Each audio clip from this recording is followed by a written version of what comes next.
And welcome to Politically Provoked, your interactive podcast where we host debates, panels, and interviews. Our interviews are primarily to set up our debates or see if somebody might be better suited for a panel. So we'll bring people on, get a baseline of where they stand on various issues and what they would be the most interested in debating, and then set debates up based on that. We've created 3 libraries, all of which you can find on YouTube. We have a left-wing library, a right-wing library, and a panelist library. So we're constantly adding to them as we go. And everyone that you see in those libraries is interested in doing debates, so you can check them out and see if anybody sparks your interests. And if you are interested in doing a debate and would like to set up an interview, you can email us at politicallyprovoked@gmail.com. If this is your first time joining us, please like, share, subscribe, follow. We are primarily on YouTube and Facebook, but you can also find us on Twitter, Twitch, Discord, and BitChute. All the information is in the banner below, or you can just search Politically Provoked and we should pop right up. Politically Provoked is a neutral ground where people from across the political spectrum can either duke it out in a debate or just have a casual discussion in one of our panels. Either way, we try to represent both left and right-wing views on every episode. I'm your left-wing host, Brittany, and this is your right-wing host, Todd. So hi tonight, Todd.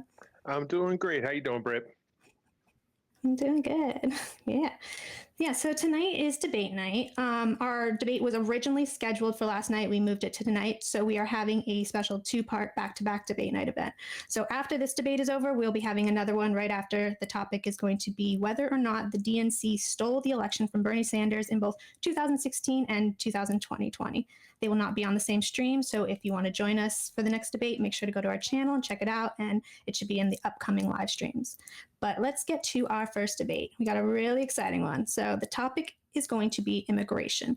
The first person we have joining us is the owner of liberalforum.org. If you haven't heard of them, go check it out. It's a fun site that really prides itself on free speech, which these days is becoming harder and harder to find.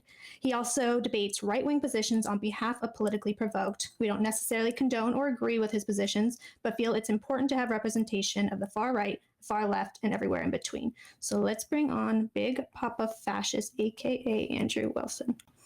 How are you tonight, Andrew? Good. All right. Yeah, so if you want to give a brief introduction, tell people a little bit about yourself, where you lie on the political spectrum, and maybe where people can find you. I lie on the right wing. I have a YouTube channel I just launched, just a place to upload the video debates that I do. And you can find that Big Papa Fascist on YouTube. I debate specifically for Politically Provoked, and I debate only right-wing issues on their behalf. That's pretty much it. I'm here on behalf of the working class proletariat tonight to get it on with this communist. So. Okay, all right. So the next person we have joining us is a well-known streamer in the world of Twitch and YouTube, and one of the most popular online leftists known for his debates. He has some of the most devoted and loyal fans I've ever encountered, many of whom I've seen crediting him to their own de-radicalization. So he goes by the name of Vaush. So let's bring him on.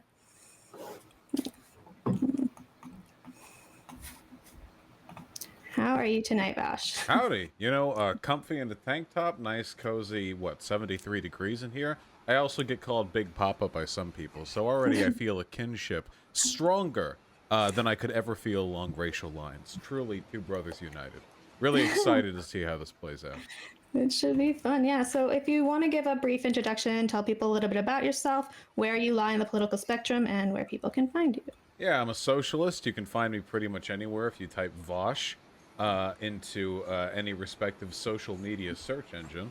And yeah, just I too am here on the part of the proletarian, the working class, maybe to a different degree of sincerity. So we'll see how that pans out. All right. So here is what we will do. Each person can give an opening statement, can be as little as 1 minute, no longer than 5, about this topic and what your stance is. After that, we'll open up the floor. After the debate is over, we'll hop into the Q&A portion. That's where we'll take questions from the audience. For those who do have questions, make sure to tag Politically Provoked and who your question is addressed to. I'll jot them down during the debate, and if they are available at the end, we can pull them up. I'm going to pull up the rules really quick so we're all on the same page. All right, so basically no racism, homophobia directed at guests or audience, no cutting people off, no cutting people off when they are speaking, no over-talking each other, no personal attacks attacking people's personal appearance, limit the filibusters, we're here to have a discussion, everyone should have equal time, and no attacking families or doxing of guests. So some of these rules don't apply to the audience, but some of them do. So just want to make sure that people in the audience are following them as well. So any violation will result in a 30-second mute. Every additional violation will tack on another 30 seconds. Hopefully you won't need to do that. Let's attack the argument, not the person. And again, that goes for the audience as well. So with that being said, let's get started with opening statements. Andrew, this is your topic. Why don't you get us started? So I've debated many libertarian socialists, many of whom are influenced somehow by this man Vaush. I admit I'm somewhat fascinated with the concept of libertarian socialism, as the very name is an oxymoron. Libertarians value, of course, the individual above the collective and secure that belief with strong individual property rights. Socialists, on the other hand, believe the collective to be far more important than the individual, and that property rights should only be meted out via collective need. In struggling to understand the concept of this philosophy, I actually just gave up. It doesn't make any sense. It isn't really designed to make sense. The philosophy is only there, I realize, because libertarian socialists don't want to be called communists. That's it, really. It's just another communist philosophy that's dressed up to confuse the uninitiated into thinking it's something other than communism. Communism 1.5, if you will. The outliers of society seem to be drawn to this philosophy. Several having told me things like they worry about the future generations of the chickens of the world, and we need to all be vegans because of the great chicken genocide that's currently going on, or that the rampant rates of AIDS and STDs in homosexual men are because of social stigma that prevents them from buying lube and condoms. I almost couldn't believe these arguments could come out of self-proclaimed rational people who use Enlightenment thinking as a source of their dogma. But then I got to listen to the architect of many of these thoughts, Vaush, the captain of cognitive dissonance himself. Vaush's stance on immigration, which is the subject of tonight's debate, makes no sense. This has been pointed out to him many times, but he seems to double down on it anyways, regardless of how bad his stance makes him look. Vaush wants mass immigration. He masks the reason he wants mass immigration under the guise of diversity, claiming anybody who's opposed to mass immigration is a racist, a Nazi, or a white supremacist. Why? Well, Vaush utilizes cherry-picked economic studies made by supply-side capitalist economists who claim that while mass immigration will indeed displace the wages of the most vulnerable in society, specifically blacks, and the existing immigrant population, that it's okay because in the end, it'll be a net boon for corporations and the federal government at the expense of the worker. This, of course, leaves a reasonable man such as myself dumbfounded as to why a self-proclaimed communist would take that stance. It should be the exact opposite, shouldn't it? That will protect the most vulnerable workers' wages and fight against their displacement by rich corporate and government interests. The stance only looks hypocritical on the surface, however, as there are two major things you need to think about with the stance Vaush takes here. One, tightly controlled borders are in no way diametrically opposed to communism. You can be the ultra-commie and still believe that we need tight border controls. Of course, that would make it more difficult to call opposition to your ideas Nazis, which is likely why Vaush takes this stance in the first place, rhetoric being key to communist sympathizers.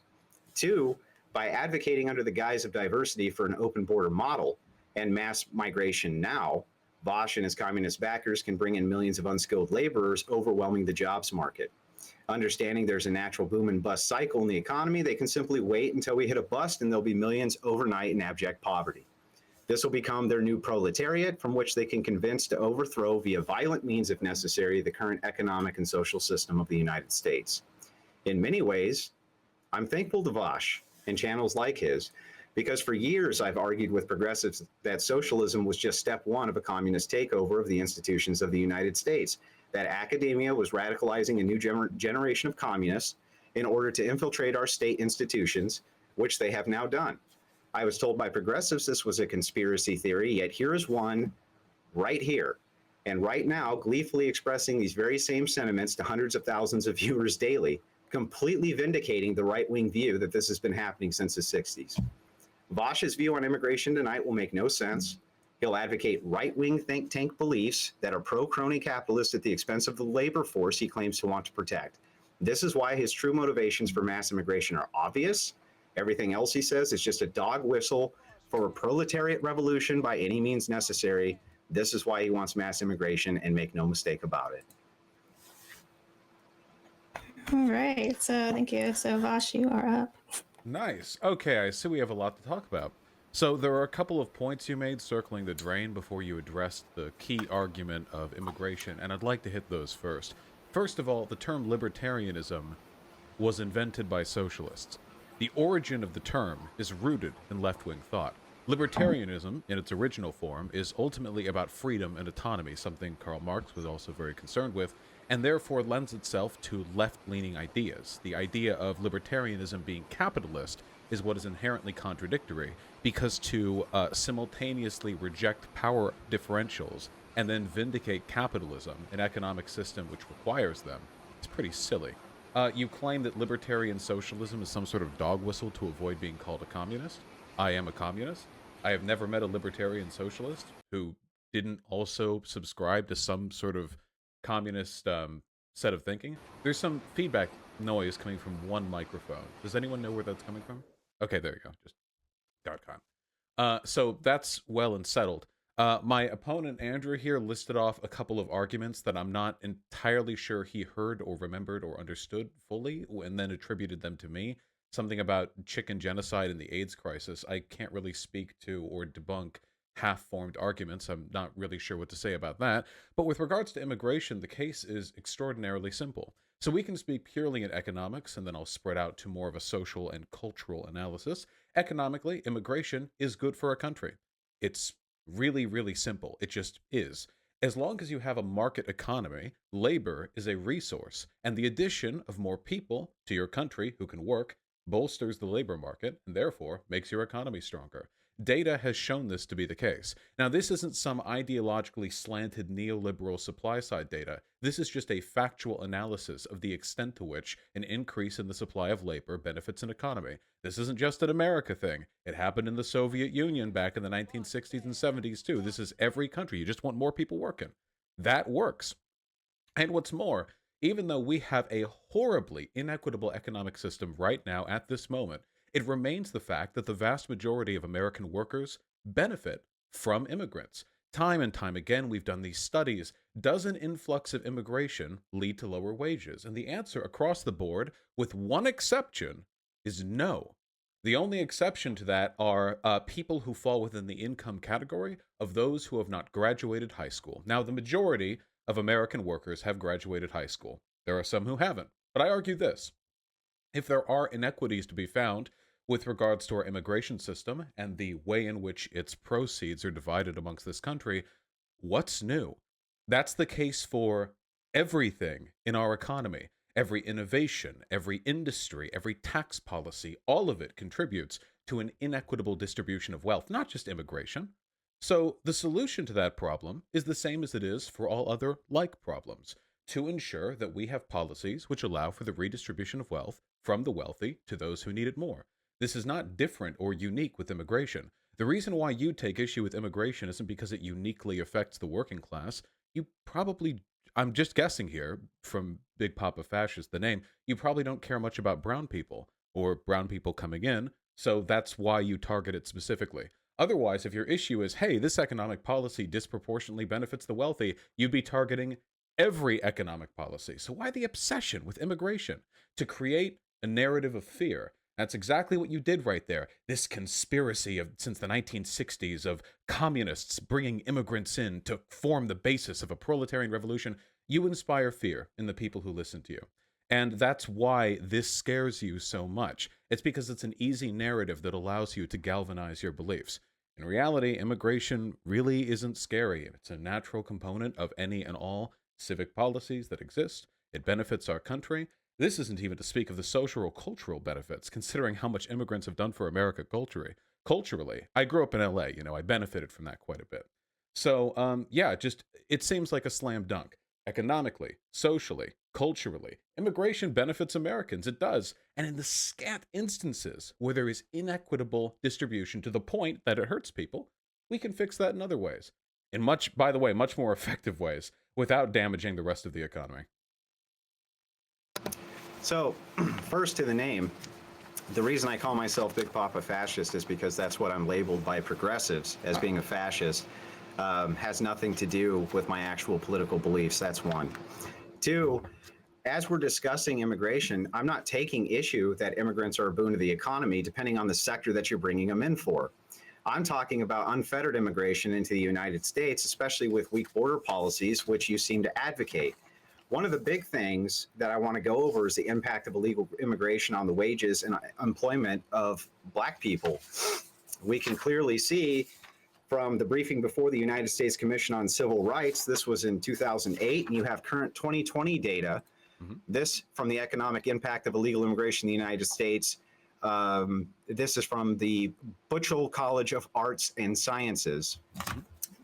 And you will be able to note that among its findings, the commission notes that illegal workers are estimated to account for as much as 1/3 of total immigrants in the United States. And that illegal immigration has tended to increase the supply of low-skilled, low-wage labor. The commission found also that 6 in 10 adult Black males have a high school diploma or less. One of your counter arguments is that it's going to be people without a high school diploma who are the most displaced economically by immigration. That would be Blacks, would it not? Are you under the impression that I would turn against a sound economic policy because Black people in America tend to be poorer than white people?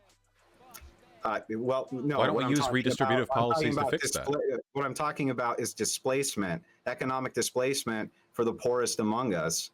And it seems that immigration, we can fix that with policy, no? Mass migration, especially illegal immigration, seems to affect them the most. So why don't we I'm not pro illegal immigration. So why don't we instead have a tough, staunch border policy and only bring in immigrants for the sectors, the labor markets that we need them in? We need them in all of them. Why is citizenship a requirement of doing that, by the way? Sure. So first of all, it's not a matter of citizenship. It's a matter of whether or not you're a legal or illegal immigrant. Of course, illegal immigrants aren't going to contribute as much to the economy, and they're going to compete with low-income earners. They're illegal immigrants. They have to reside on the margins of society, which is why we shouldn't have illegal immigrants. We should have legal immigrants. We should allow all these people to stay within our country without them having to worry about ICE or Border Patrol. And additionally, the problems that Black people are facing did not begin and end with immigration. We can fix them with redistributive policies and with investment into the neighborhoods that they live in. That's not going to change with or without immigration. Trust me, Black people have been getting shafted in the labor market since well before we got an influx of Mexican immigrants. Why do you want to add to that exactly? Because it benefits the overall economy, which leads to lower commodity costs, which leads to, generally speaking, higher employment, and it leads more money to the federal government that we can use for redistributive policies that would help Black people in a more broad way.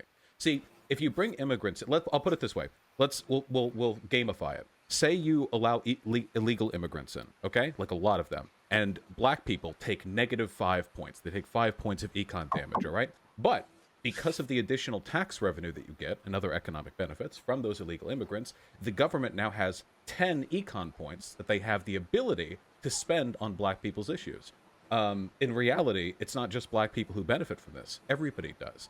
We're giving ourselves more money to fix these problems. The government's not talking about mass redistribution policies to Black America, sir. I love mass redistribution policies. Okay, but the current government's not talking about that. And right now we have the immigration policy right this second that allows unfettered illegal immigration into this country, which is displacing the Black worker, not just displacing them economically, but it's also a displacement for where they live. They put the poorest immigrants in Black sections of society. So there are two options here.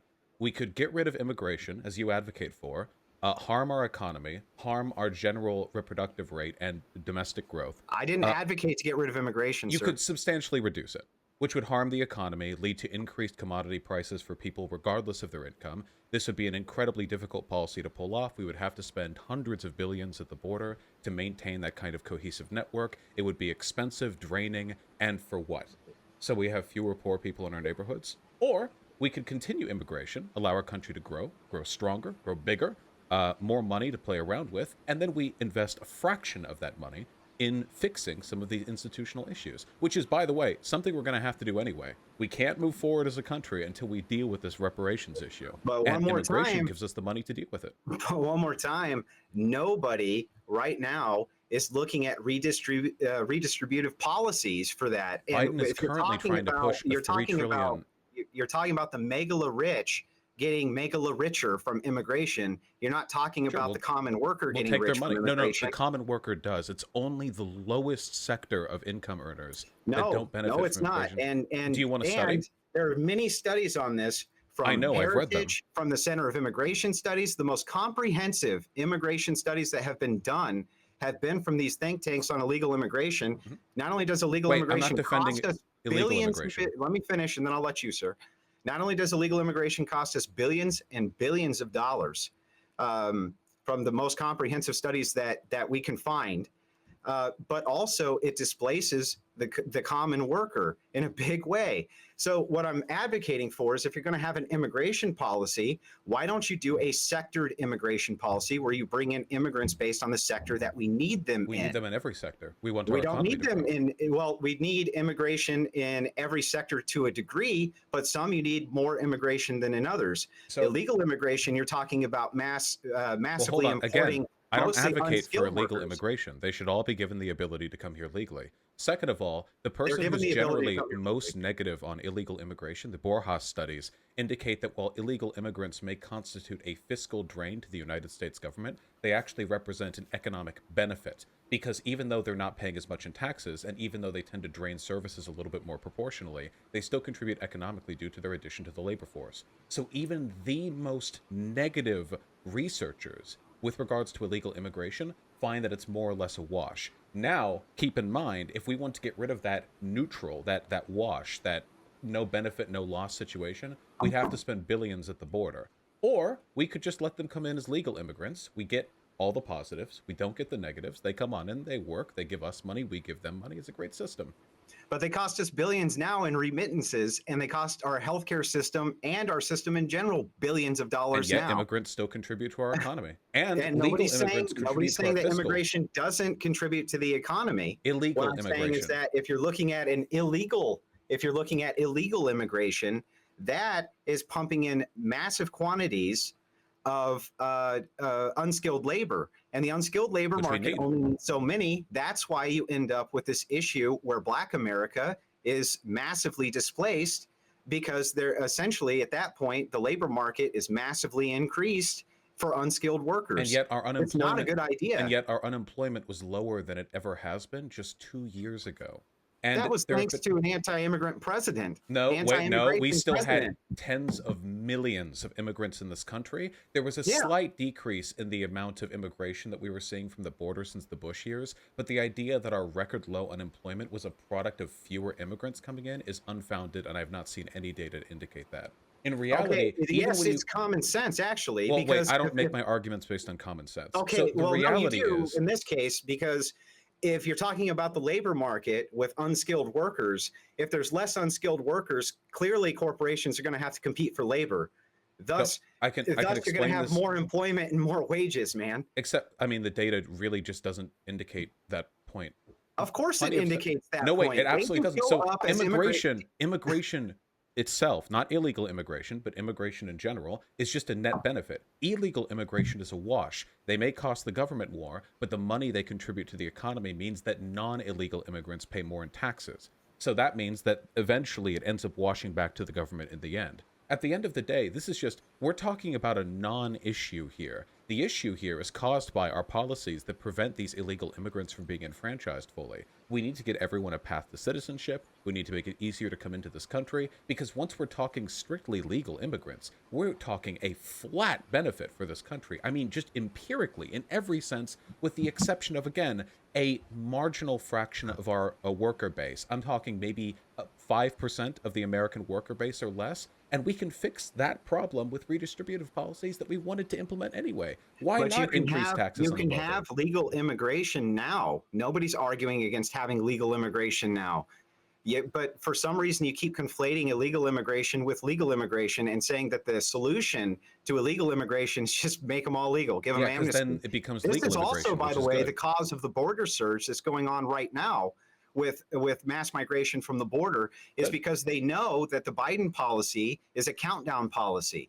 He's looking at a 5-year countdown. So they're all trying to get in now so that they have time served so that they can get those green cards instead of waiting in line like everybody else has to. Why would I worry about that? my life is only benefited. Most American workers are only benefit from the existence of immigrants. No, it's not. Yeah, here, most. wait, hold on. Let me Not read some from illegal immigration. let me read out some bullet points for you, super quick. Okay.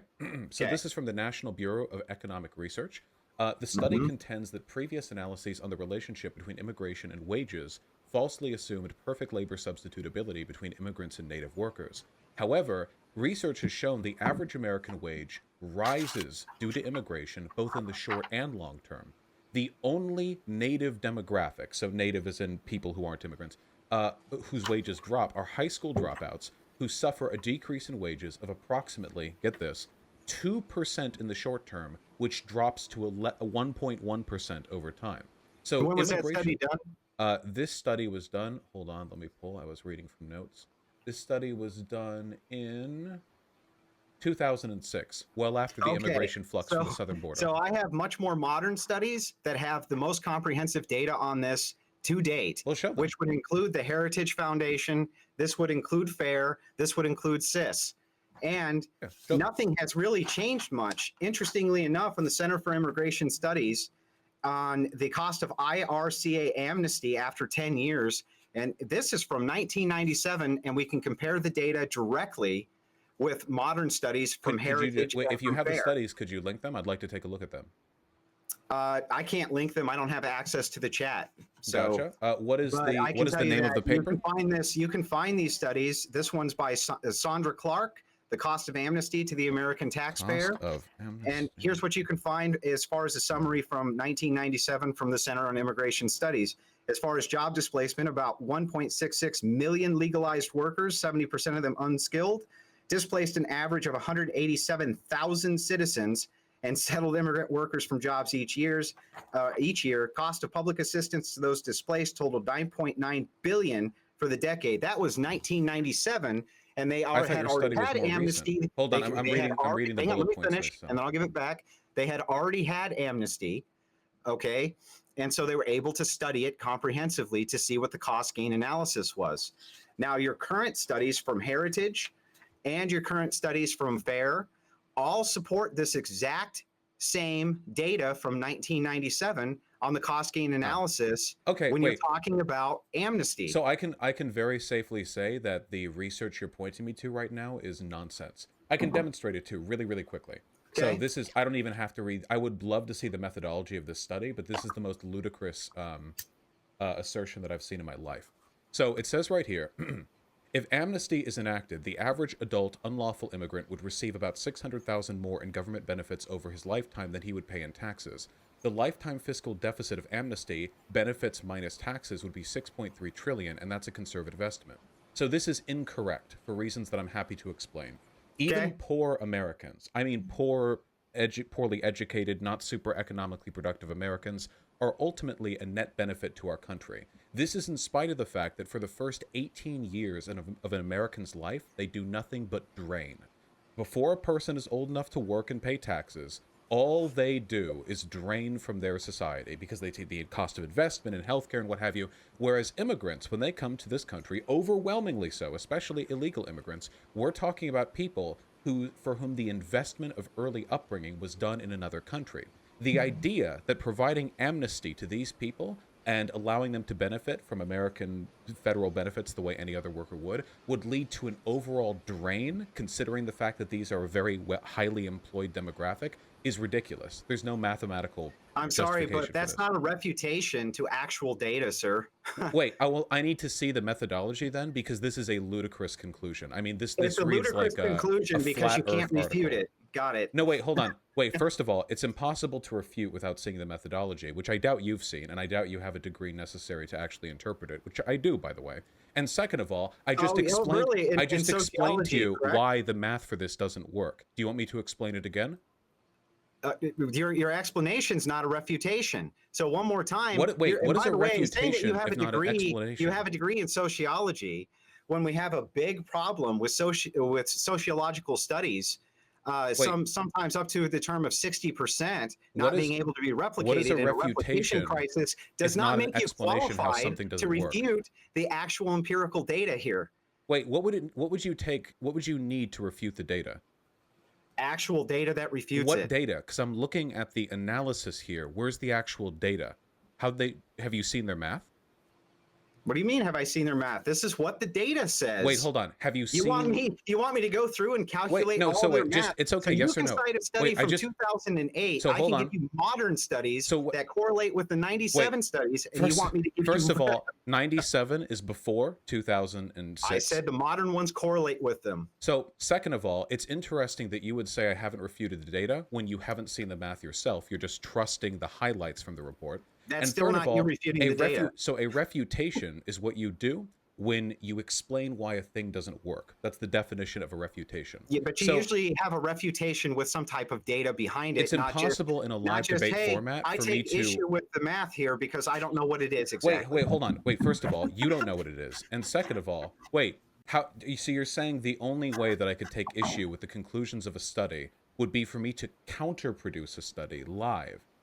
Like, I want you to explain it to me because I'm curious what your perspective on I this think is. if we were on opposite ends and I had asked you for refutations, you would say that's weak.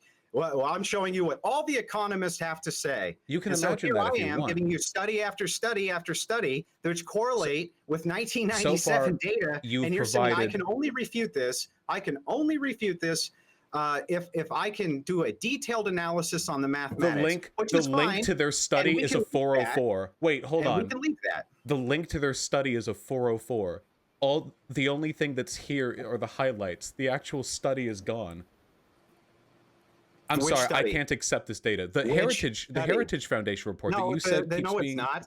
No, it's not. Yeah, wait, I just clicked it. Wait, yeah, it's 404. No, it's not. I'm live streaming. I'm not the only one who can see the 404 link. Okay, well then look at a different website that doesn't give you a 404. It's heritage.org. Where else should I look? So the website's down? What do you want? No, it links to a 404. The article doesn't exist anymore. It's not that the website's down. I can see the highlights. The report itself is gone. So some of these studies, like the FAIR, it's not just Heritage. There's multiple sources that agree with each other. And the AP has cited FAIR on this, by the way. The Associated Press has cited FAIR. Can you show me? Can you give me the info on the FAIR article? Because I'm already being provided a Cato Institute criticism of FAIR's paper. No, you're using a right-wing corporate think tank to give you the refutations. So first of all, you're the one who cited the Heritage Foundation, and second of all, I like to look at data and determine its veracity, regardless of the sources that it comes from. Okay, well, if you have no refutations on this data, wait. First of all, not only did I refute it, like with I think logic, even you should be able to follow, but the study doesn't even exist anymore. If you want, I can run through the refutation one more time. I want your opinion on it, okay? So wait, one more time. Okay, so let's say we take an American. This American drops out of high school. They aren't very economically productive their entire life. This person, in spite of the fact that they'll take a lot of government benefits, still contributes generally in a positive way to our economy. So how is it that providing amnesty to an illegal immigrant who arrived in this country as an adult could lead to a net fiscal drain to our country? How does that math work? Because they work too. And we're assuming they work at the lowest level of education and experience, which you're isn't always forgetting about true. a lot of things there. You're not talking about remittances. You're not talking about the drain on our healthcare system. No, you're not talking about any of these other things that ply into that. Wait, not first of all, only remittances don't represent so much. Wait, there are studies on remittances. I'm not going to be bogged down on this the entire debate. I've already gone through the data that I can produce. I would like to move on to the child trafficking at the border. Wait, hold on. We can't move past this because so far you have absolutely failed to prove your point.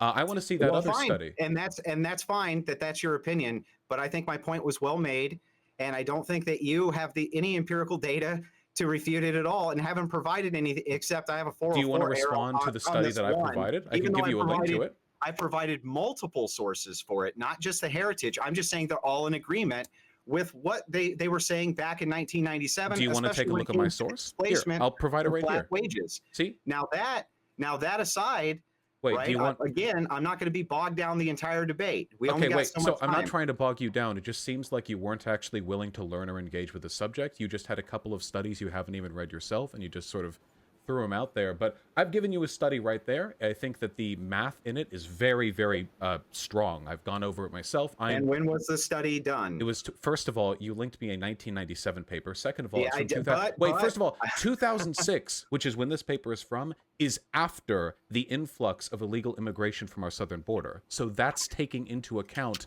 the type of influences that you see today in our immigration system. Also, So that's does the not a 1997 refutation. study, which correlates with the 2020 data that I've provided. What 2020 data?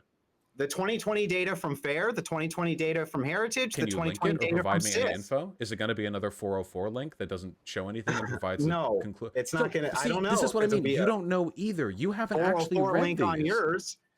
Do you want to But read one- mine? one I more read time, yours. But one more time, those are where you can find those datas. I can't drop them into the link, Well, unfortunately. you can give me the title. I can Google them. But I've given you some data right there. I linked it. See, it's in the little chat thing. I can't do anything to link it your way, unfortunately. Well, Nothing I can do give me about the that. name I of the can just give you 2020 the paper. sources and the dates and say if they correlate with the 97 data.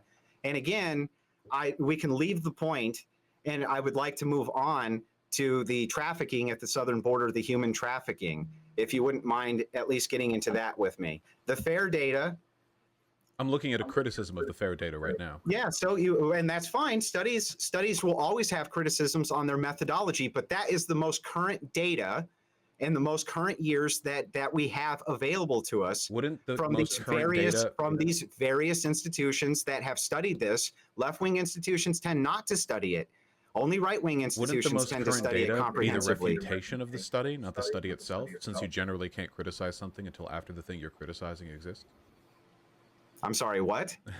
Say that again? I feel like we can move on from this point, but the overwhelming totality of data on this subject affirms my position that immigration is a net economic benefit, that illegal immigration would be less of a drain if we simply made it legal immigration, which we have the power to do. But you And haven't made a case. You haven't made a case at all for why we can't just bring in immigrants for the sectors that need them. Why we need to have an open border at all? Because immigration Because you just say benefits it'll us. save us money, even though it won't save us money at all. The current data doesn't show that illegal immigration is a boon for us at all. It just shows that it's The massive displacement. most critical data on illegal immigration indicates that it's a net wash. So there are positive studies on the benefits of illegal immigration to our country. Those ones are more common. I choose to use the most critical studies because I like to make sure that my arguments are as neutral and leveled as possible. But even using conservative talking points from anti-illegal immigration studies, the data remains clear. It's just a net benefit. And if you want, you can bring in less immigration, but why? More is better. And it services our economy. And More can be culture. better. More can be better if it's for sector specific jobs. Not just in general, Absolutely. it's But just illegal better. immigration is not good at all. And one of the reasons it's not good, besides just the economics, is the human trafficking and drugs. Okay, that go so we can across move from the border. econ stuff to the trafficking now. Yeah. Yeah, let's talk about the human trafficking at the southern border and the massive problem that's going on there with child trafficking and human trafficking. And I'd like to know why you want to have the border more open, knowing that that's a massive issue that's going on there. Wait, how do they human traffic at the border? What do you mean? Well, how do they do it? They do it any number of different ways. There's not a specific way. Sometimes they just use cargo trucks. Sometimes they find weaknesses somewhere along the border to move people in and out. There's Why do people they who are need to look for specifically trained weaknesses? called coyotes who do this. If the border was open, though, I don't see how that would limit the human trafficking in and out of Mexico. So you're saying that the existence of human trafficking in the border is largely contingent on the fact that there's illegal immigration? No, it's largely contingent on the fact that there's lax border security because you want more immigrants who are illegal. So let me, I'll make a case to you. We'll see if this seems valid to you. Okay. So sex trafficking and human trafficking are happening in pretty extensive volumes here in America and abroad. The main ways in which these things take place is usually by taking advantage within cells within a country that allow for the trafficked victims to be seized, held, and essentially detained for a time until the next step in whatever horrible journey they're going through arrives. So, essentially, the easiest way to ensure an increase in sex trafficking in America is to make sure we have as many illegal immigrants as possible. The more illegal immigrants we have in this country, the more cells of people there are who need to avoid the police, who need to form communities that are effectively underground, that deal in their own business with their own communities outside the purview and supervision of the law. Therefore, if we enfranchised all of the people who are currently in this country as illegal immigrants, they would be able to operate in the light. They would no longer have to operate outside the purview of the law, and more people would travel to America through official checkpoints and border security that they could otherwise benefit from. Nobody wants to take a coyote. So you think that cartel land is going to go, oh, the border's open. We're going to stop all that human trafficking stuff now, because you're saying that the cells that they would have here domestically would come out to the light and go get jobs at Walmart?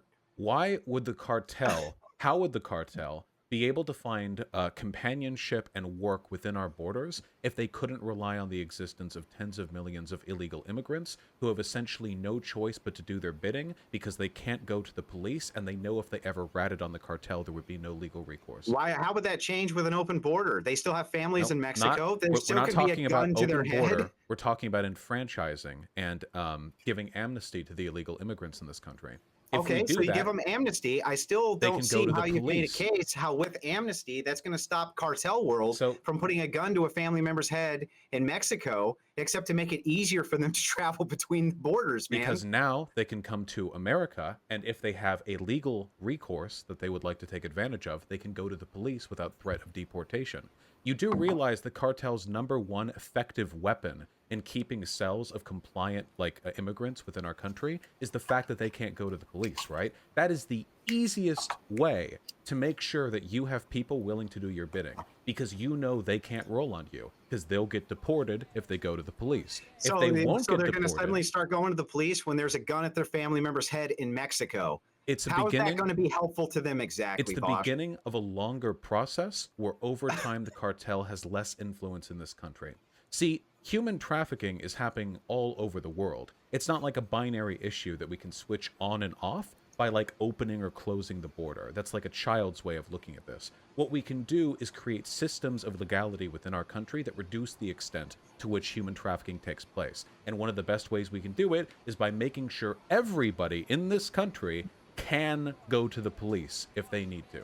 That's a huge step forward. That's nice for 20 years, 30 years down the road, but we're talking about right now. And right now, the best way to catch human traffickers is going to be with Border Patrol agents, catching them in the act of human trafficking. Do you have evidence of that? What, that's the best way? Yeah. Is there any study on the efficacy of that system for catching human traffickers? Because as I understood it, I'm most certainly sure that there are tons of studies on the human trafficking problem on the southern border. Absolutely. So you don't. So I have read some of these studies, and it seems like human trafficking doesn't usually happen. Wait, the burden of proof is on you. You brought this argument up, but I can explain what I remember. You just said you had studies. As in, I've read them. Sorry, but I can synthesize that information for you. As I understand it, human trafficking isn't really like Mexicans bringing little girls over the border. It's usually like illegal communities within America that have people sold off or kidnapped by other illegal communities within America. And when they do that, they're usually operating within a business with high enough margins that they can afford legal ways of travel. So it's not like, for example, if they're trying to move from one part of America to another, or out of the American state, they're trying to catch a boat or anything like that. They usually have systems, like the kid is with you and you're like, hey, shut up if you want to survive this travel.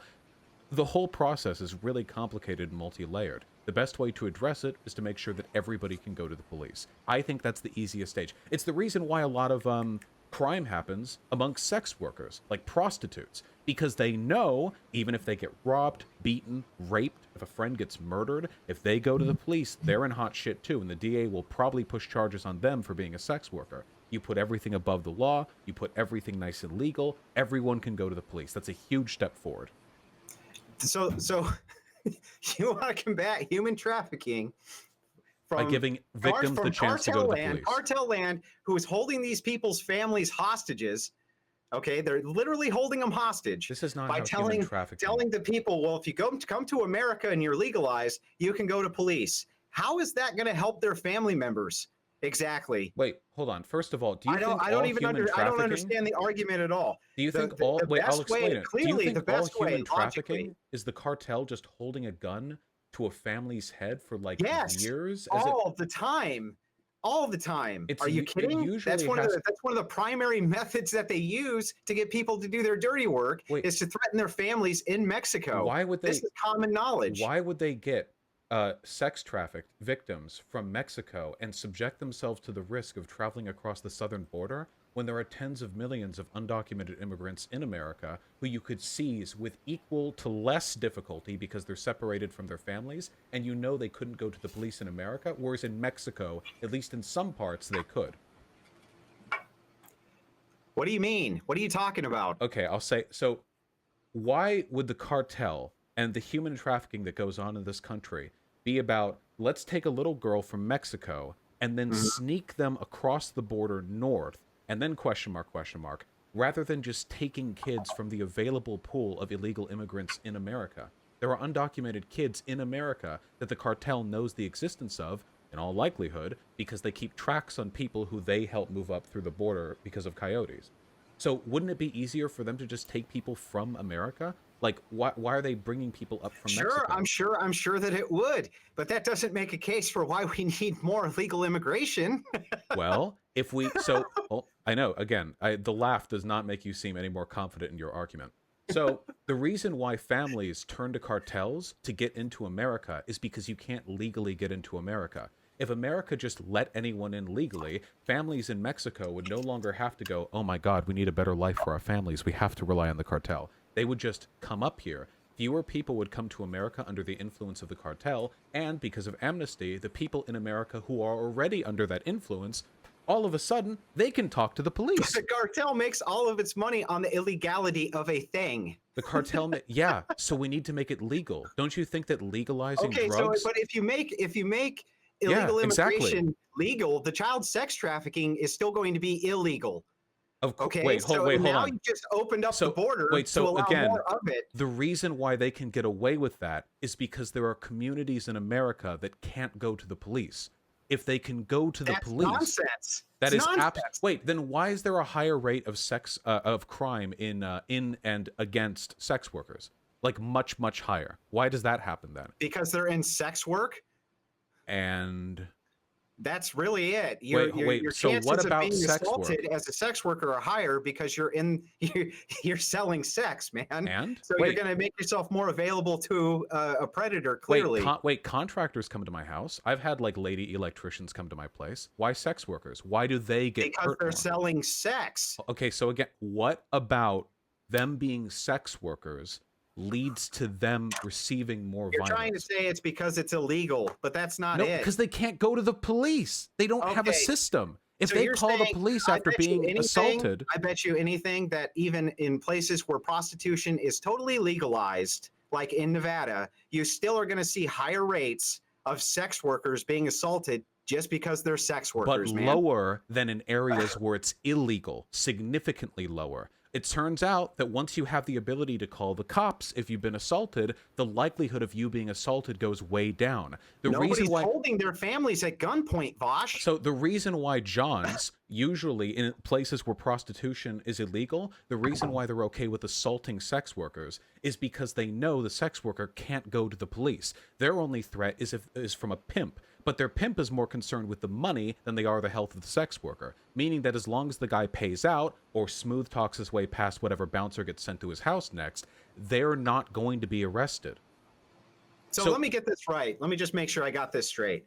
You're learning a lot today. You're telling me that if south of the border, somebody's holding your family at gunpoint, you keep literally, using this. Literally holding your family at gunpoint, that an open border policy, because the people here now have a pathway to citizenship if they're here for 5 years, okay, under this new amnesty plan, let's say, that somehow that's going to mitigate the human trafficking because now they can go to the American police who are going to do what? I feel About like I'm family running. being Wait, held about accountable. human trafficking? I think the police have procedures for that, but I'm running out of ways to explain this, but I'll go at it one more time. Okay, so let's say America Please do. doesn't have illegal immigration. They only accept legal immigrants. But I mean, if you go to the border, there is a process you can get in, period. Okay? As long as you make it to the border, you're fine. So in that situation, how does the cartel get sex trafficking victims across the border? How do they do this? What's the procedure?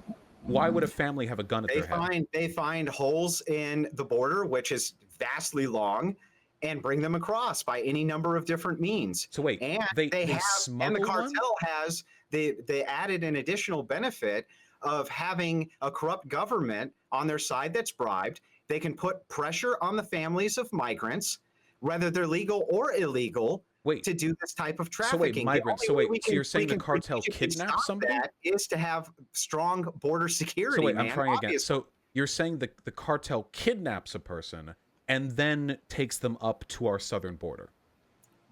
No. Wait, why would the person go along with this? Sometimes they do, but not necessarily Wait, so every in time. a world where anyone can legally immigrate to America if you make it to a border, why would anyone accept the cartel's help? You don't need to accept the cartel's help. The cartel can just tell you what you need to do. So kidnapping. And if you don't do it, shoot your family members in the head. Okay, so whether or not you've accepted their help or not. Okay, Vaush. so kidnapping. That's why I said earlier kidnapping. I don't know why you moved off that point. You're saying Well, they're that not necessarily kidnapping the families. They're just putting pressure on people who are here that they will hurt their family. Okay, so just so you know, in case you're in a legal bind in the future, holding a gun to a person's family and saying, I'll shoot them if you don't come along with me is kidnapping. So just in case there's ever a legal snafu, that's what fine, that is. Vaush, I'll concede that sometimes they're kidnapped and sometimes it's just done via pressure. So the cartel. It seems to be a meritless distinction, The cartel, I think it's a fairly meritorious distinction. So a cartel now has a non-compliant victim who's being kept only for threat of their family's death.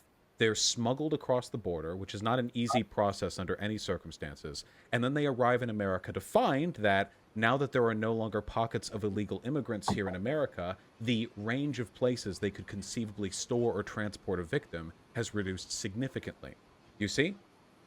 I understand what you're saying, but it makes no sense again because it doesn't take away from the pressure. It doesn't take away from the pressure on the families of the origin nation. The point is that you make it harder. There's very little we can do about that. Very little. Well, wait. Yes, we can. We can end the drug war, which would bankrupt the cartels. That's the easy way.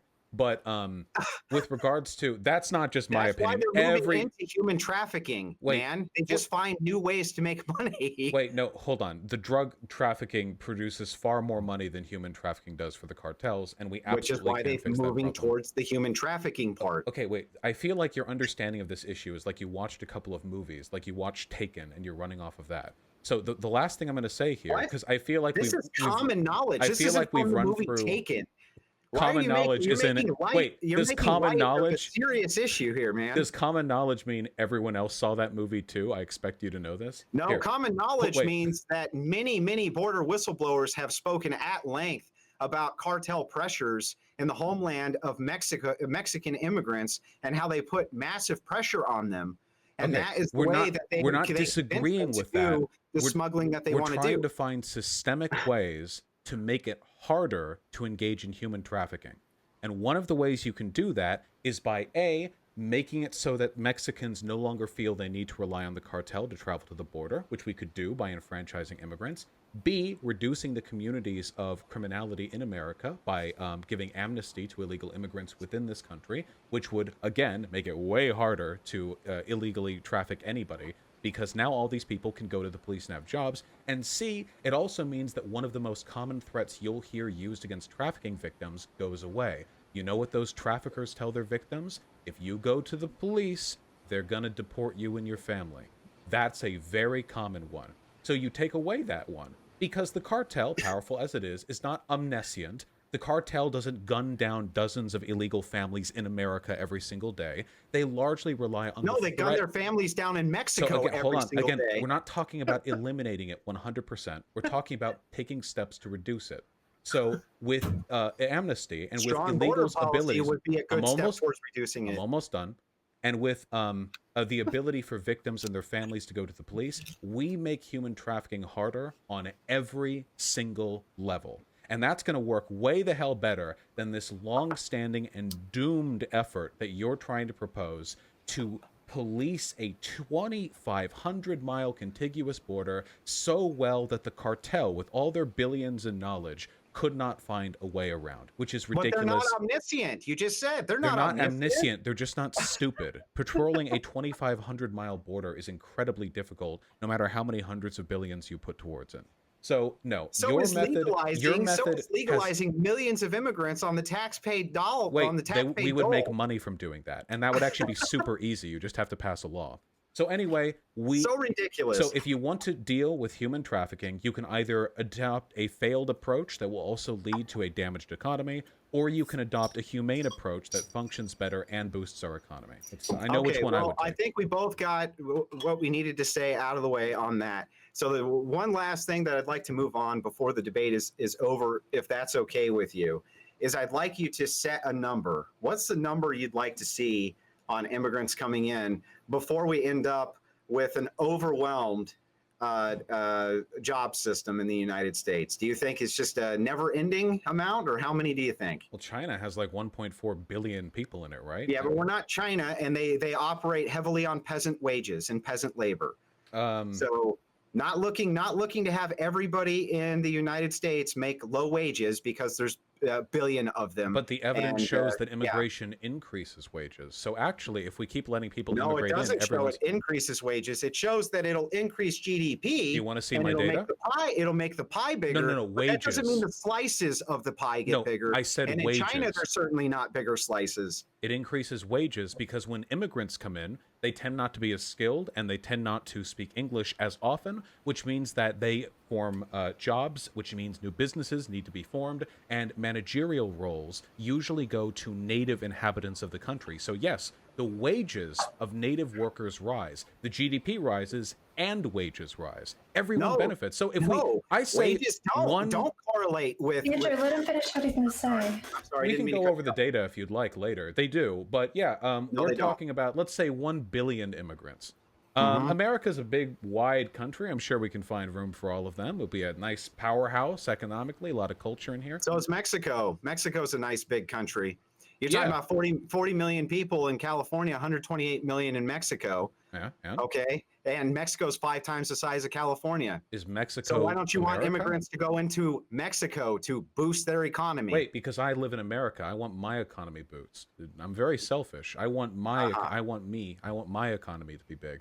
Right. The real answer, by the way, because that was an incredibly stupid question, is that I believe that people should have the right to travel where they want. If workers want to come live in America, if they want to come work in America because they like the benefits that we provide, I think that's a right. It seems to me very strange that we get one life on this planet, and then the area of space you can actually physically inhabit is limited to borders drawn by people who died ages ago. It's very dumb. open borders.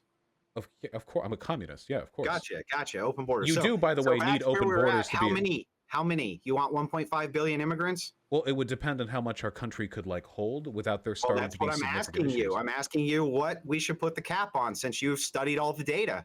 Wait, hold on. So I've studied the data on the effects of immigration. I don't know what the population cap for the contiguous United States is. Don't you think it's better than if we go ahead and look at the specific labor industry markets that we need immigrants in? No, because we're hundreds of millions away based from on that versus having a crazy open border policy like you just advocated for, and having mass migration across the border. You keep using very scary words, but nobody here is scared but you. I don't know exactly how many people, hypothetically, theoretically down the line, America can hold. I'm terrified for the wages of the American worker. I'm sorry that upsets you. If you read the data, you wouldn't be. So I think that America, Andrew, I'm going to mute you. Within its borders, it can probably hold hundreds of millions more. I'd guess, based on the population of China and their relative level of population density, that in its totality, America could probably stabilize at around 500 million people. China probably has a little bit too much population density. More of it's going to spread across Southeast Asia, Africa with time. But yeah, I mean, we're nowhere near that line. I mean, we are a long way away from that line. So what's until the then, line? I don't know. Wait, How can I know? Maybe technology will change and the total number of immigrants, at least 500 million. We're a long way away from it. I don't know what the exact line. Do you want me to make one up? Well, Like, so the reason I ask is because 800 million? we're looking at economic models for caps here. It makes complete and total sense to everybody who's logical that you should only bring in the amount of immigration that's necessary for the service sectors that you need. Just a few hundred more million. Okay, a few hundred more million. Yeah.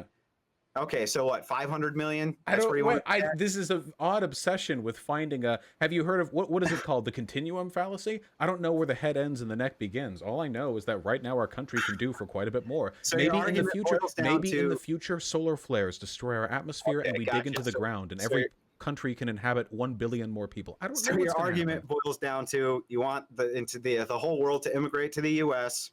And no, we can immigrate to there too. You want to make everything legal. You want to make drugs legal. You want to make everything legal for everybody. Are you scared? Because you don't seem to have an argument against these ideas. I'm not thrilled by the communist prospect of doing that. No. Well, wait. Drug legalization is a broad libertarian concept, not just a communist one. That's for one. And for two, if the whole country is developed, people will... which is why we have a fentanyl epidemic right now. And even if you made it legal, it would not change the fentanyl epidemic in the United States. Actually, I can correct you on that. In Portugal, drugs have been completely decriminalized, and it has led to a reduction in addiction because it's treated now. America. So, okay, that was a non-response. So the reason why that is because in that country now, addiction and drug use, they're considered to be health problems rather than criminal problems. So now when you have an addict, they're taken to a hospital rather than a prison. This means there is a much, much, much lower rate of reuse, and that the government actually works to address this problem rather than exacerbating it. It has cost them less money. It has led to fewer addicts. There is no reason on God's green earth we should not try this here in the States. So back to the immigration. One more time, I'm going to ask you this. Okay. Yeah. Well, I'm sorry, it's off topic. Okay, neither one of us really should have gone off it, but we can address that at a future debate. But one more time on the immigration thing, I still haven't really heard you address why we should have millions more immigrants come into the nation as an overage of what we actually need for sector-specific jobs. I don't know what you mean by need for sector-specific jobs when the Okay, data so indicates we have the data high-skilled indicates labor that shortages and all low-skilled immigrants labor are good. shortages. So you need a mixture of low-skilled and high-skilled labor. So if you advocate that large amounts of low-skilled labor come in, you're going to displace the low-skilled work population in the United States. We've already been over this. Immigrants we've seen this, in by the way, general. with every single immigration wave in the United States, every single one. It doesn't decrease wages. That local, low-skilled wages have been displaced by mass migration. We haven't seen that. We've seen the Yes, opposite. we have seen There it. have been studies done when Cubans came to Florida. We've seen this near the border. We've seen this in El Paso. The data does not suggest that your position Yes, it on does. this Going all the sound. way back to the Irish, in fact, it does. One of the main primary reasons the Irish came that when we were people barely so industrialized. upset with the Irish is because of the wage depression that was going on. Okay. We've seen this with multiple migration waves. Hold on. People getting mad at the Irish, first of all, that doesn't mean anything economically. For example, people like you are mad at Mexicans, but you have no reason to, since all they do is help our economy. People being angry at a group for the imagined crime of displacing wages and jobs is not the same as them actually doing it. There is plenty of data on this, and it just doesn't support your position. You keep saying we should increase immigration. Data that does. Hold on. I provided a brief to Congress that showed that there's an economic displacement among the Black community that's overwhelming, and you yourself have conceded that people without high school diplomas are the most economically affected. Who would that be, Vaush? By 1.1%, and Not by everyone else. Wait, hold on. 1.1%. Wait, hold on. By 1.1% of their wage, and everyone else in society gets a larger benefit that then goes towards taxes, which then goes towards social programs. No, some of these studies are saying it's as high as 3.8 to 5. You keep saying some of these studies. I've gone over this data, and the 1404 link you provided me was not particularly convincing. Has been from old data from 2008. You don't seem to have comprehensive modern data on this at all. So I can see we're running in circles on this. So the last thing I'll say is this. You keep trying to defer to some sort of common sense immigration policy, which in reality means I have no data to support my argument. Hold on. I have no data to support my argument, so I'm deferring to intuition. But even then, since immigration generally across the board benefits our economy, there's no reason to limit it to specific subsectors. We haven't even talked about the social arguments here, because I think that socially speaking, immigration enriches our country significantly.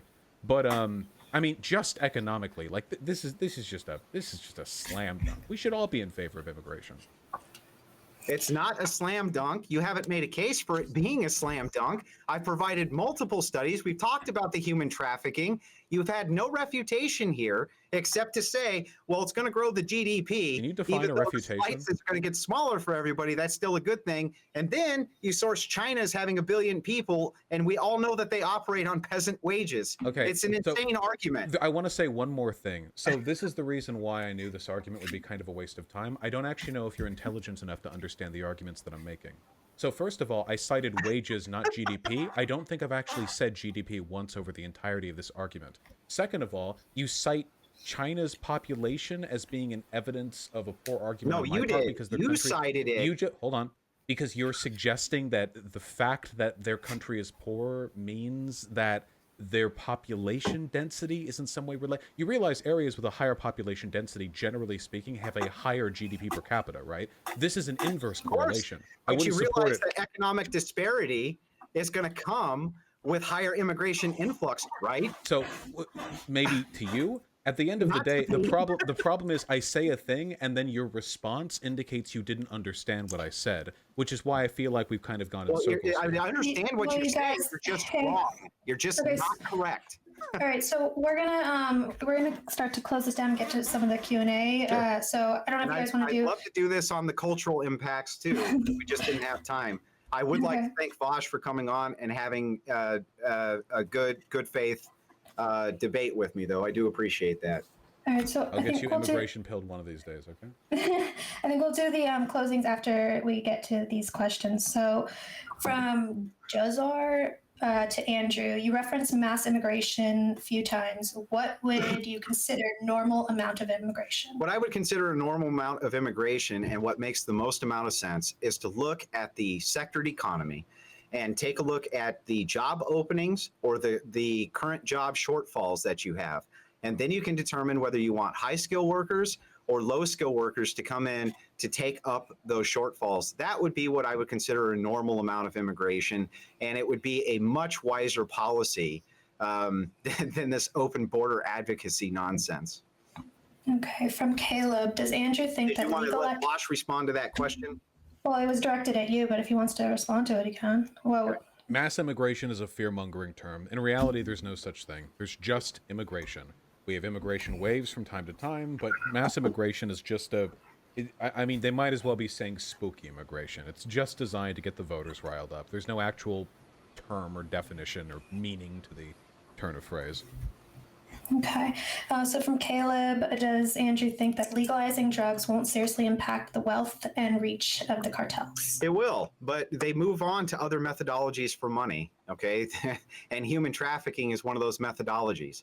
So just simply legalizing drugs it may have blowback that's unintended, that you have no idea exactly what it's going to do. So do I think that it'll impact their wealth? Sure. Do I think that they'll find other ways to make revenue? I do. And they might be way worse than what we're seeing with the drug crisis right now. Okay, so from William Unknown, for Vaush, apart from amnesty to illegal immigrants already in the country, what other reforms would you like to see to the U.S. immigration policy? Amnesty is obviously a huge one.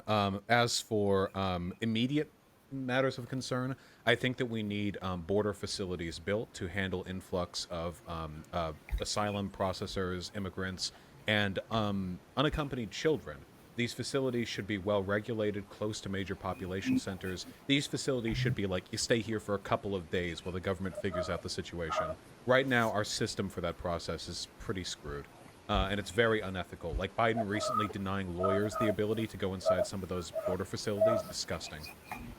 We got that. Another major one, I feel like there should be some sort of government office designed to provide opportunity to freshly arrived immigrants. As it stands right now, most undocumented immigrants and immigrants from Mexico in general, they move up from the southern border and they just situate in like the lower third of America. Not that that's a problem for the lower third of America, but I say, hey, spread the benefit, you know? Maybe find a way to incentivize the sort of distribution of labor and economic resources across the country. Might lead to a little bit more of an equitable situation. Everyone feels like they've got their hand in the pocket, you know? It's not true. They migrate all over the United States. Oftentimes, they're bused from place to place in order to bolster voting blocks, in fact. Oh, wait, no, wait, you can't just drop that. You think illegal immigrants are bused to vote? Yeah, I do. Then why has there been no evidence of it after? The entire amnesty process is designed around that very principle to bolster voting blocks. If they're illegal immigrants, they can't vote. There has never been evidence found of voter fraud occurring systemically in the U.S. You would have a great point if you weren't advocating for amnesty, wouldn't you? Wait, then it's not. Wait, amnesty doesn't mean citizenship. It just means they're not. If you're busing them strategically into locations so that you can provide amnesty for them at a later date, guess what that does? Amnesty doesn't mean they can vote. Yes, it will. They're talking about voting rights for them, and there's already legislation that's proposed. You have to be a citizen to vote. Allow illegal immigrants to vote. No, in Chicago, there was talk that illegal immigrants could vote for like a mayor. There was no discourse that a federal election will allow non-citizens to vote. Nobody is talking about this. So not only are they illegal, they if are you give them, about it, that's a lie. No, they're not. Who's they? Yes, Find me an article. Are. Find me an article of some major institution or politician saying that illegal immigrants or non-citizens should be able to vote in federal elections. I want one. I'll give you. I can link you many. I want one. You win with one. Has discussed this ad nauseum. What are you talking about? This is well known. Can I? Okay, so none. We have none. Then we're just going to defer. I can't link anything, and I'm sorry. There's nothing I can do about that, man. But I can send it to you. Yeah, please. I would love to see evidence that people are discussing non-citizens voting in federal elections. There have been study after study after study on this. There has never been evidence found that we have a major voter fraud issue in federal elections. Not only are illegal immigrants illegal, but if you gave them amnesty, they're still immigrants, not citizens. And then even if you make them citizens, it's illegal to move outside of citizenship with the amnesty. What are you talking about, man? Wait, no, it would just make them legal immigrants. Amnesty doesn't mean citizenship. A path to citizenship. Their plan. They want full citizenship rights within 5 years. This is what's being proposed. Then even if they're made citizens, it's illegal to travel from district to one that you don't live in to vote there. That also doesn't happen. But if you strategically bust them all over the United States now in order to then provide what's the address that they voted in? Wait, this is so hold on. Voting blocks, can't you? No, there's no evidence of this happening after the 2016 election when Trump lied and said 3 million illegals voted because he expected to lose to Hillary and wanted to repeat the lie after he won anyway. There was an investigation done. There's no evidence of this. A federal investigation was done on this. It doesn't happen. It happens time after time. We can get into this, and I'm happy to. But let's I want evidence of somebody saying non-citizens should be able to vote in a federal election. That would be spectacular. Okay, should we continue with the Q&A? Yeah, go for it. Okay, so from Eric Pone, Vaush, how do we avoid inflationary pressures with an open border? I don't necessarily think that's a huge deal. I don't know what extent does immigration effect on inflation. I haven't seen anything saying that. Hold on. Some people say immigration causes inflation as the demand for goods and services drive up the price. As a result, whether things are false, we bring a lot of.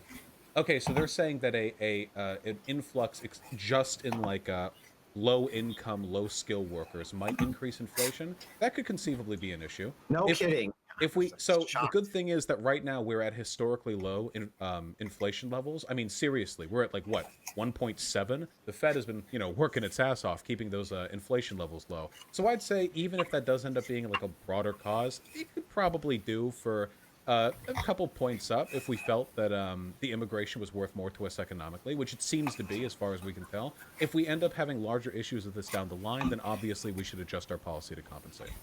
Which Eric Pone, by the way, what he just said is going to hurt your pocketbook real bad. It won't. Again, wages increase with immigration. It will, and you just said it's going to increase inflation. That was your own words, the very study that you pulled up. The wages still increase, though, by more than the immigration would lead to an increase in inflation. Mm-hmm. Okay, so from Post Manifesto to Vaush, can you better explain how ending the drug war would help would help I'm guessing with illegal immigration.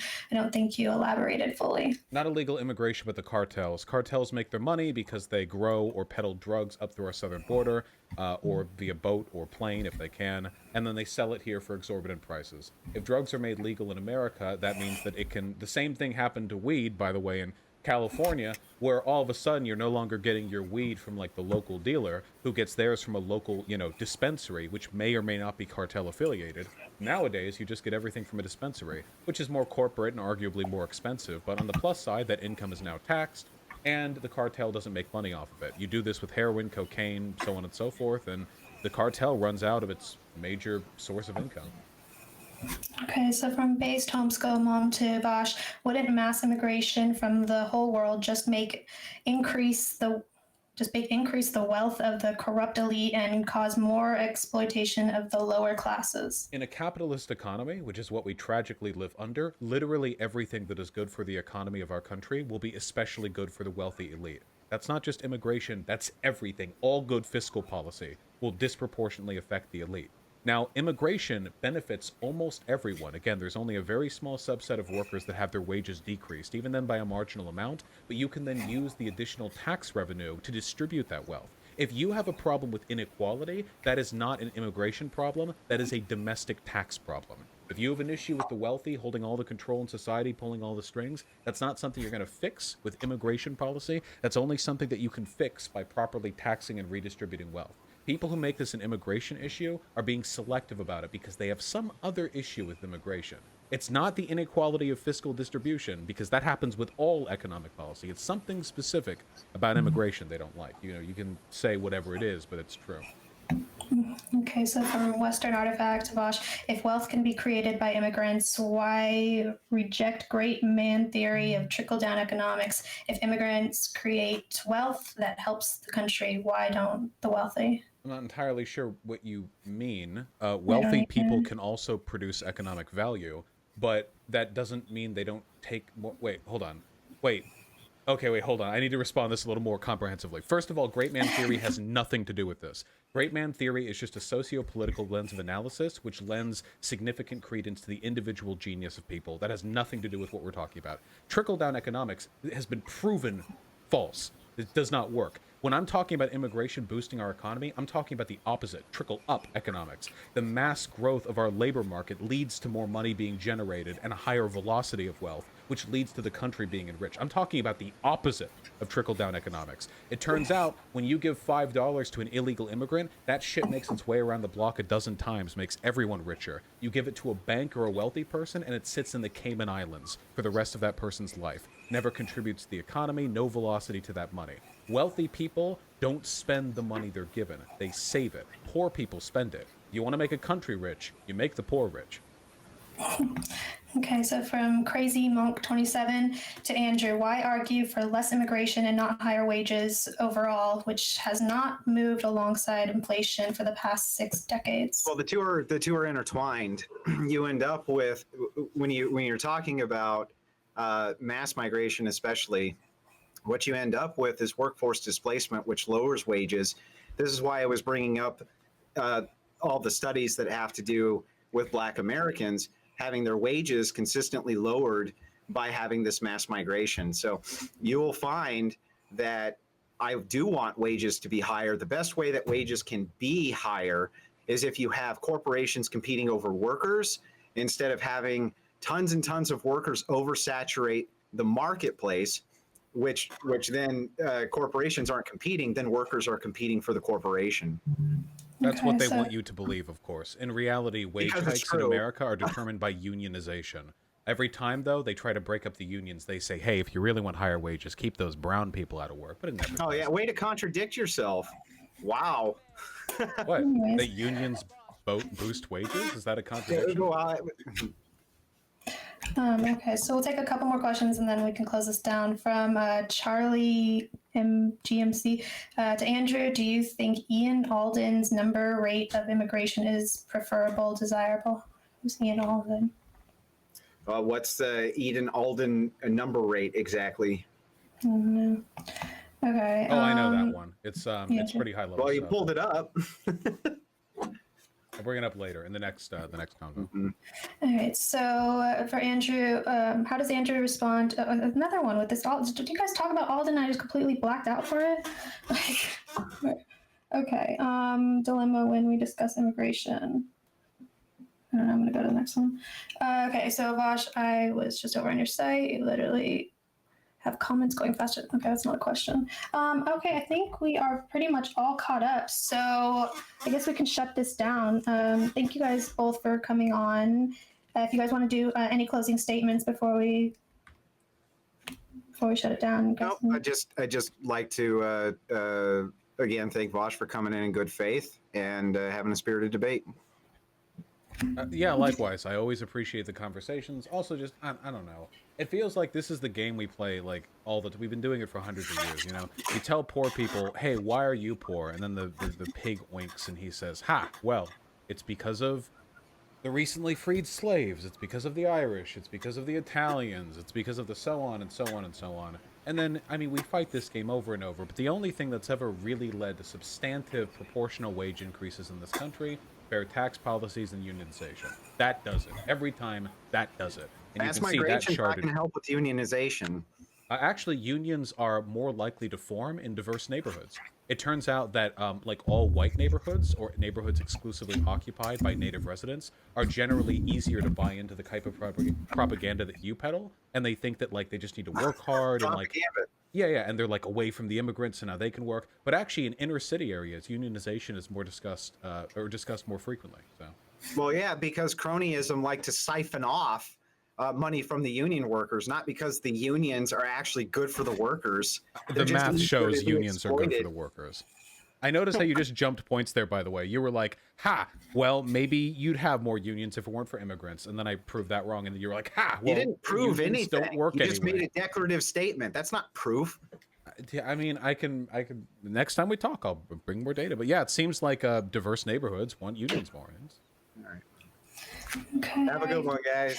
Yeah, so if you guys are watching, we do have another debate in about 40 minutes. It's going to be on whether or not the DNC stole the election from Bernie Sanders. So if you guys want to check that out, it's up on the upcoming streams, and we will be doing that. Thank you again both for coming on. Really appreciate it. And I think we can close it down. Yeah, take care. Sorry about the confusion the other day. Yeah, I know why they say bad Vaush now. You all take care now. Good night. Peace.